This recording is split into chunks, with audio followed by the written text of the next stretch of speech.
Tad ir šī padomju vide, kurā mēs esam izauguši un it kā tāda diezgan izolēta vide. Un tad pēkšņi varās tas priekškars un nāk tie rietumi. Pēkšņi visi krita tajā rietumu bedrē, un uz to brīdi rietumi asociējās ar diskotēku, acīm redzot. Neviena neinteresēja dzīvās grupas. Sakot, iet diskotēka, viss dejo, viss notiek, vai ne? Un tad tagad uznāk grupu uz 40 minūtēm. Mēs trāpījām tieši tajā laikā.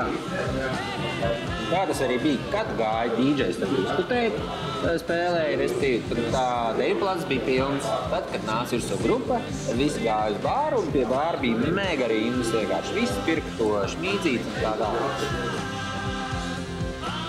Un tad tu noizdomā, Šodien tādu mēs to dabujām. Ugunskristības tādas ir bijušas. Tie nebija ne galīgi, ne vieglie laiki, nemaz. Bija periods, kad nebija ne mazākā vispār neviena sanktība. Tad svaiga pēc padomju savienība.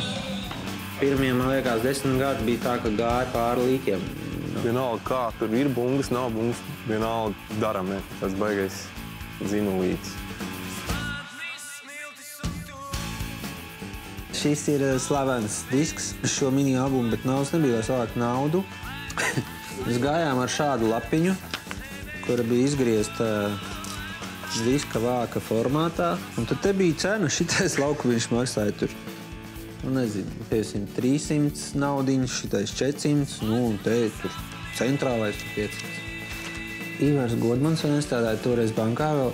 Viņš teica, jūs gan esat malīši, jūs tirgojat tukšu gaisu, bet cepur nost.